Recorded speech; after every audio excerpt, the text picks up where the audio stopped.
So today I want to talk about shortages in the Colorado River and the Walton's desire for water markets. This is indeed as dystopian and nightmarish as it actually sounds. The Colorado River has started drying up and has lost approximately 20% of its levels in just the past century alone. This is largely due to a combination of climate change as well as human mismanagement of water resources. When it comes to climate change, the higher temperatures have led to snow cover in the region practically disappearing, which has meant less water for the river. This has been in addition to almost 2 decades of consistent drought, where higher temperatures have allowed for more water to evaporate, as well as numerous other factors that I cannot spend the entirety of the video going over. When it comes to human mismanagement, we have things like golf courses, fresh green lawns in the middle of the desert, large companies using water for extraction purposes, and not giving it to regular people when they need it. This has been the type of mismanagement that we've seen with the Colorado River. So, what is the solution for this shortage, and how do we solve all this? Should we ration water and come up with some sort of agreed upon system between the 7 states and the numerous indigenous territories that make up the Colorado River area? No. According to the Walmart owners, the Walton family, the solution is to buy and sell water in markets. Yes, according to them, water markets will apparently solve all of the shortage issues in the area around the Colorado River. And unfortunately, they've been funding groups to support their position and put out their claims for years. So with that said, let's take a look at the Wall Street Journal's article that reported on this so we can take a more in-depth look. We have here the Colorado River is in crisis. The Walton family is pushing a solution. Walmart heirs have spent heavily to promote their view that water markets are the best way to deal with dwindling supply. Now, few voices outside of government are more influential than the Walton family, billionaire heirs to the Walmart fortune, who have long advocated for water markets as a key part of solving the region's woes. But some environmental groups say the Waltons drown out other non-market approaches. How surprising that a bunch of people who have made their fortune in the market are starting to buy up the people who agree with them, fund their research, and then take people who disagree and have maybe non-capitalist motivations are getting their voices drowned out. The market ends up producing the market. It has nothing to do with which is the better or correct decision and which has more scientific basis for working for people. It has everything to do with markets and profit. And that is the main motivating factor and issue here. As we move forward in the article, putting a monetary value on water has raised concerns among those who benefit from guaranteed water access to water, and those who believe markets benefit investors while hurting farmers and the poor. Water markets in Australia have been blamed for helping dry up waterways due to overuse by a handful of wealthy farmers and investors. Anytime that water starts becoming more valuable than the land, you end up with the possibility of outside speculators, said Andrew Mueller, general manager of the Colorado River District, a public planning and policy agency that oversees water use in western Colorado. Mr. Mueller said his state has been seeing continued interest in agricultural water and lands by outside investment groups. And that's the thing that's likely to happen more than anything else if they are to create water markets.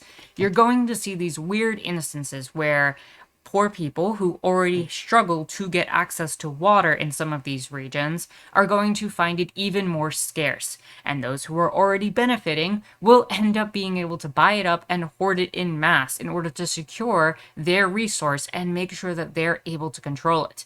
That's not even mentioning all of the issues around communal aquifers that would be involved here. The problem really comes down to the fact that you cannot take a vital resource like water and start to privatize it and expect things to work out equally and fairly for people.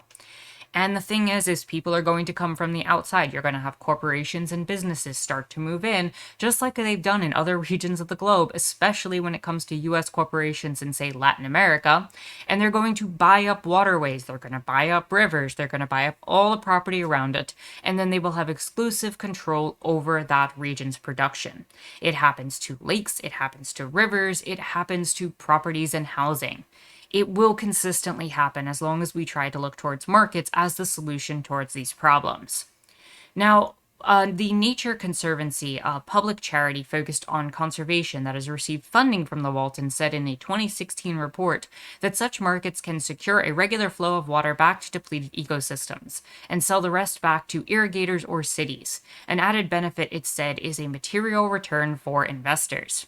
We need every tool in the toolbox, including guided water markets, to increase water security and protect the things we all care about, a Nature Conservancy spokeswoman said. Now, when we address this and the fact that the Waltons are putting money into organizations that clearly are now producing results in their reports that say that it'll be wonderful for these ideas to manifest, we have to call all of that into question. All of these charities are getting specific funding from the Waltons, meaning all of the paychecks of these nonprofit and charity-based organizations are basically going from the Waltons into the hands of the people who run these organizations, meaning their salaries are being paid, meaning any sort of external costs that they're covering are being paid by the Waltons, meaning their results need to appeal to the Waltons, which we will get to because some people have actually called this out. And it is a major and huge problem. And the idea of it being a material return for investors. Investors do one thing. They throw money at a problem, they throw money into something because they expect to get money back. They expect to be paid a return on their investment. And that means they're going to expect to make money off of speculating and finding water. They're going to want to get money back for investing in these areas. So if they're investing in the supply of water and they're controlling it via a market, they're going to expect that water to eventually be sold at a higher price so that the company can return on the investment. That is going to raise the price of water. It is not going to fix a water scarcity issue. In fact, it's just going to make it more so that large companies and organizations can get access to it, who in a lot of ways misuse their water, especially for things like coal mining or other sorts of mining production in the region or for golf courses, whereas regular people who need it on a daily basis will lose access to it. As we continue, the money directed by the Walton Foundation has often steered towards advocacy for markets. Surprise, surprise, the people who thrive in markets and have already won the game of markets continue to want to play the game of markets because it'll be beneficial to them. It's not a gamble for them. They will win. They already have the investment, and it's already rigged in their favor. Where water is bought and sold like a commodity, backers say markets can more efficiently and allocate water, especially as climate change threatens to reduce the supply. In the West, they say long-standing practices that encourage farmers to use all of their water or give it up, known as use it or lose it, have led to widespread waste. So I do need to address this. This article makes a really good point about the concept of use it or lose it. This is a common practice under capitalism when it comes to the allocation of resources, and it's one that makes absolutely no sense. And again, this is an issue not with managing scarcity. It's not an issue with socialist policies. It's not even an issue with how we would run a communist society. It's an issue under capitalism. The thing is use it or lose it is done by a lot of major companies when they have a desire to allocate their funding. So if you have a company or a subsection of a company that is allocated a certain amount of resources, if they don't use it, they're seen as not needing it for the next cycle. So what ends up happening is you cut their funding, and then when they actually need that funding, either because prices go up or things change, or just more needs need to be met that particular quarter, for example, you end up having less money allocated to them. So you're incentivized to spend more now in order to secure the fact that you need more later.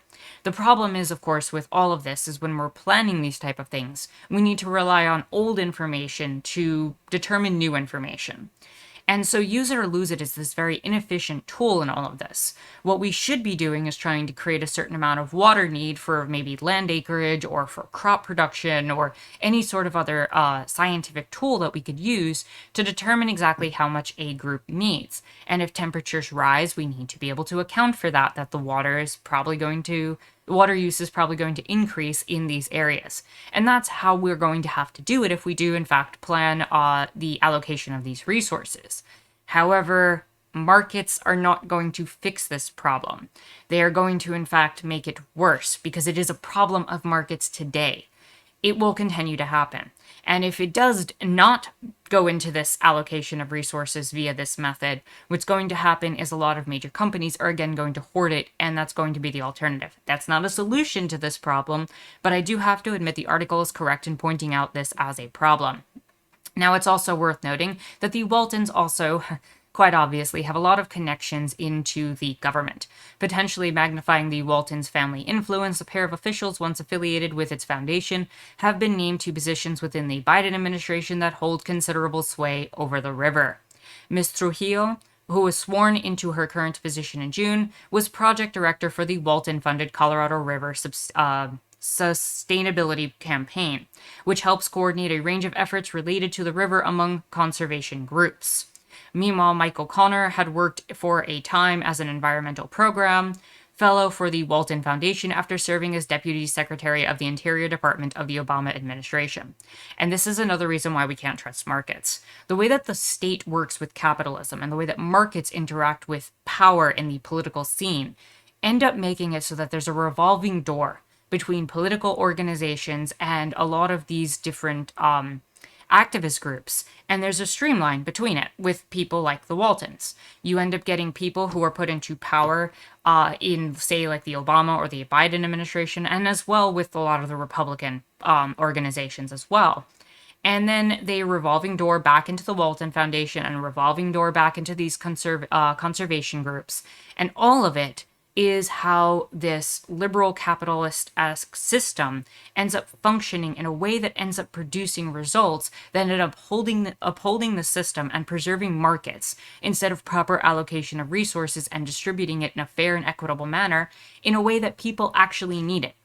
And so the government works in tandem with the companies, private companies like the Waltons and their Walmart organization. And then they, in fact, invest in a lot of these nonprofit conservation groups, which end up promoting markets, and the cycle continues because they'll send the organizational information to the politicians who use it in their research and data, if they actually, in fact, do so and are not just flat out bribed by the Waltons. And this is the revolving door of how we maintain our current status quo and system.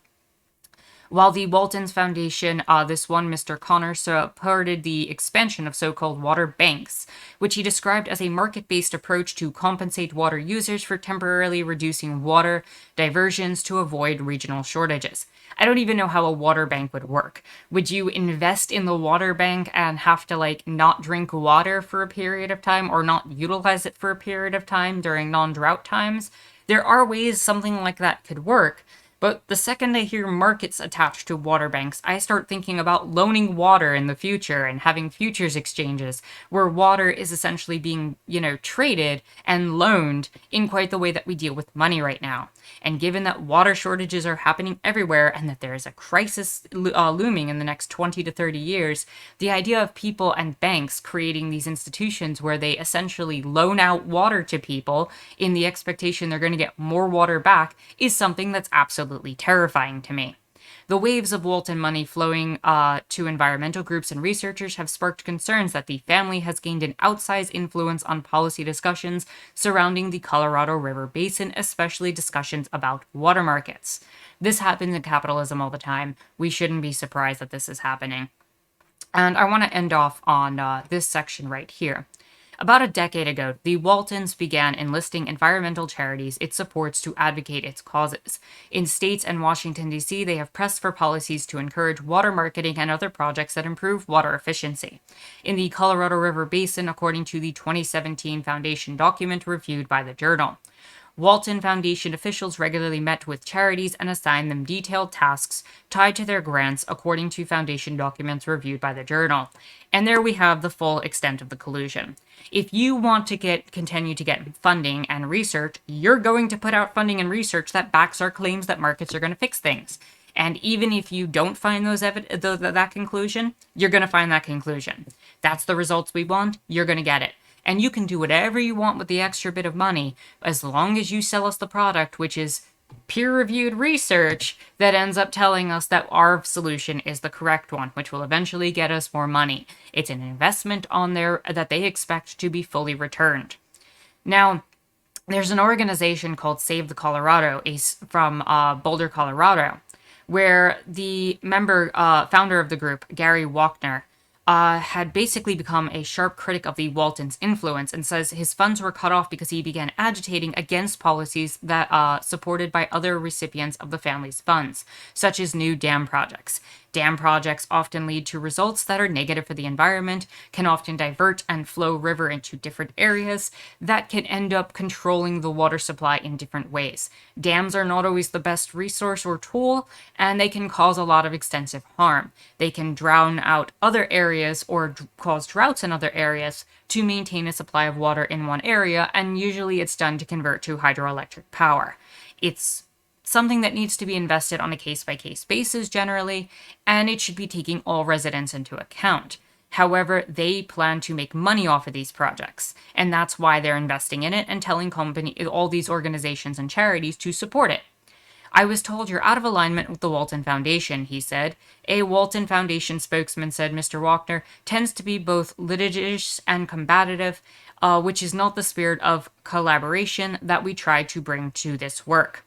So as long as you play ball, as long as you listen, it's fine. But the second you do anything to make a controversy or try to question the Waltons, that's what's going to happen. And this is the type of authoritarian perspective that we often see under capitalism.